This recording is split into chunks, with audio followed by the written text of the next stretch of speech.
ආයිබෝවන් සුබ දවසක් කියලා මිහිසරණී YouTube channel එකට ඔයාලා හැමෝම ආදරෙන් පිළිගන්නවා. ඉතින් මම අද වීඩියෝ එකෙන් අරන් එන්නේ පොදු පරීක්ෂණයට අදාළව ක්‍රීඩා තොරතුරු ටිකක්. මගේ අනිත් වීඩියෝ දෙකක් නරඹන්න ඔයාලට පොදු පරීක්ෂණයට අදාළ ගොඩක් තොරතුරු දැනගන්න පුළුවන් වෙයි. මේකත් මගේ playlist එකට add කරලා තියෙනවා පොදු පරීක්ෂණයට අදාළ. එතකොට playlist එක දාලා තිබ්බහම ඔයාලට වීඩියෝ තුනම නරඹන්න පුළුවන් වෙයි. ඉතින් අපි දැන් යමු වීඩියෝ එක දිහාට. ලෝකේ පවත්වන ක්‍රීඩා උත්සව අතරින් ප්‍රධානම එක තමයි ඔලිම්පික් ක්‍රීඩා උළෙල. ඉතින් 2024 වර්ෂයේ පහුගිය වසරේ ප්‍රංශයේ පැරිස් නගරයේ තමයි ඔලිම්පික් ක්‍රීඩා උත්සවය පැවැත්වුවේ. එතකොට එතෙන්දී ජයග්‍රාහී රට උනේ ඇමරික එක්සත් ජනපදය. ඒත් එකම තමයි පැරා ඔලිම්පික් කියන්නේ ආබාධිතයන් සඳහා පවත්වන ඔලිම්පික් තරගාවලිය.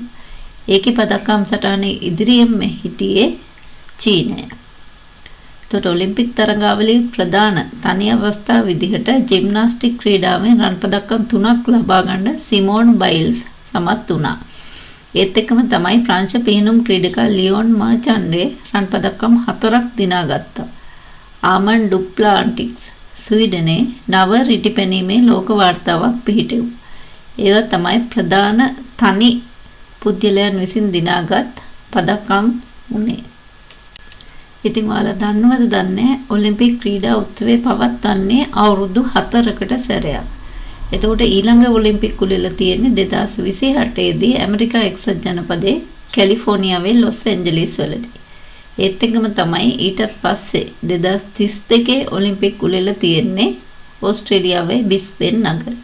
ඒකත් ඔයාලා මතක තියාගන්න. සමහර වෙලාවට මේවර තිබ්බ එක නෙවෙයි ඊළඟට පවත්වන්නේ කොහෙද කියලා තමයි විභාගෙදී අහන්නේ. ඉතින් ක්‍රිකට් ක්‍රීඩාව දිහාට අපි හැරුණොත් ටීවී සහ ICC තමයි ප්‍රධාන ක්‍රිකට් තරඟ වෙන්නේ. ඒකට පහුගිය වසරේ පැවැත්වපු ටීවී පිරිමි ලෝක කුසලාන තරගෙන් ඉන්දියාව තමයි ජයග්‍රහණය කරේ. ඒත් එක්කම තමයි කාන්තා ටීවී ලෝක කුසලානේ දිනාගත්තේ නවසීලන්තය. එතකොට 2025 වර්ෂයේ ICC කාන්තා ලෝක කුසලානේ පැවැත්වන්න සත්කාරක රටවල් උනේ ඉන්දියාව හා ශ්‍රී ලංකාව.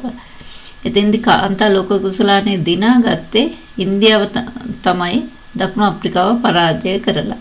එතකොට ඉන්දියාව පළවෙනි වරට තමයි ICC ලෝක කුසලානයක් දිනාගත්තේ.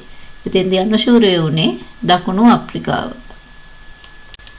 ඒත් එකම තමයි 2025 වර්ෂයේ පිරිමි ආසියානු කුසලාන ක්‍රිකට් තරගාවලිය පැවැත්වුවේ එක්සත් අරාබි එමිරාත් රාජ්‍යයේ ඩුබායි ජාත්‍යන්තර ක්‍රිකට් ක්‍රීඩාංගණයේ. එතෙන්දි තිබ්බ අවසන් තරඟයෙන් පාකිස්තානය පරාජය කරලා ඉන්දියාව 9 වෙනි ශූරතාවයත් දිනාගත්තා.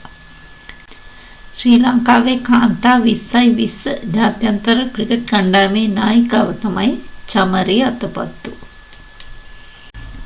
ටෙනිස් ක්‍රීඩාව ගැන කතා කරද්දී කාලෝස් අල්කරාස් ප්‍රංශ විවෘත හා විම්බල්ඩන් පිරිමි කේවල ශූරතා දිනාගත්තා. ඒත් එක්කම තමයි ජැනික් සින්නර් ඕස්ට්‍රේලියානු සහ ඇමරික එක්සත් ජනපද විවෘත ශූරතා දිනාගත්තා. 2025 වර්ෂයේදී විම්බල්ඩන් කාන්තා කේවල ශූරතාව දිනාගත්තේ ඔලිම්පික් ලෝකඩ පදක්කම්ලාභී පෝලන්ත ජාතික ඉගා ස්වයිටෙක්. පාපන්දු ක්‍රීඩාව ගැන කතා කරොත් කෝපා ඇමරිකා කියන්නේ ප්‍රධාන තරගාවලියක්. ඉතින් මේ තරගාවලියේදී පහුගිය ශූරය වුණ ආජන්ටිනාව අවසන් මහා තරඟයේදී කොලොම්බියාව 1-0ක් විදිහට පරාජය කරලා වාර්තාගත 16 වෙනි ශූරතාවත් දිනාගත්තා. ඉතින් මේ ශූරතාවේදී ලයනල් මෙසි තමයි කණ්ඩායම ජයග්‍රහණය කරා යොමු කරේ. FIFA කියන්නේ මොකක්ද කියලා අහුවොත් ඔන්න ජාත්‍යන්තර පාපන්දු සංගමයේ යන අර්ථය ඇති සංගම් පාපන්දු ක්‍රීඩාවේ ජාත්‍යන්තර පාලක මණ්ඩලය තමයි FIFA කියලා හඳුන්වන්නේ. අවසන් ලෝක මල්ල ක්‍රීඩා ශූරතාවලිය පැවැත්වුණේ ජපානයේ ටෝකියෝ නගරයේදී. එතෙන්දී රන් පදක්කම් 16ක් දිනා ගනිමින් එක්සත් ජනපදයේ පදක්කම් සටහනේ ඉහළින්ම හිටියා. දෙවෙනි ස්ථානයේ කෙන්යාවටත්, තුන්වෙනි ස්ථානයේ කැනඩාවට හා හතරවෙනි ස්ථානයේ නෙදර්ලන්තයටත් හිමි වුණා.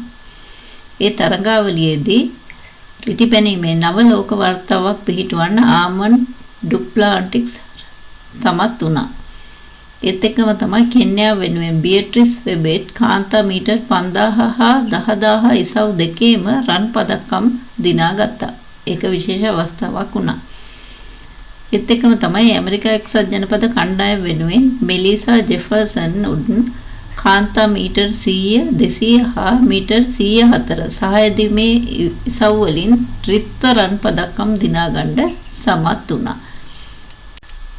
2026 ඒ කියන්නේ ලබන වර්ෂයේදී ආසියානු ක්‍රීඩාවල පැවැත්වෙන්නේ ජපානයේ නගෝයා වලදී. ඒත් එක්කම තමයි ශ්‍රී ලංකා ජාතික මල්ල ක්‍රීඩා වාර්තා අතරට යුපුන් අබේකෝන්ගේ පිරිමි මීටර් 100 කෙටිදුර ධාවන ඉසව්ව ඇතුළත් වෙලා තියෙනවා. චෙස් ක්‍රීඩාව ගැන කතා කරොත් ඉන්දියාවේ ගුකේෂ් දොම්මරාජු තමයි වර්තමානයේ ලෝක චෙස් ශූරයා බවට පත් වෙලා ඉන්නේ. ඔහු අවුරුදු 18 දී තමයි ඒ තත්ත්වයට පත් වුනේ. ඉතින් subscribe කරලා නැති අය subscribe කරලා මගේ YouTube channel එකේ මිහි සරණි එකට ගිහිල්ලා ඔයාලට අනිත් වීඩියෝ දෙකත් නරඹලා පොදු පරීක්ෂණයට අදාළ දැනුම ලබා ගන්න පුළුවන් වෙනවා. ඉතින් ඔයාලට උසස් පෙළ විභාගයෙන් විශිෂ්ට ජයක් ලැබෙන්න කියලා මම ප්‍රාර්ථනා කරනවා. Thank you.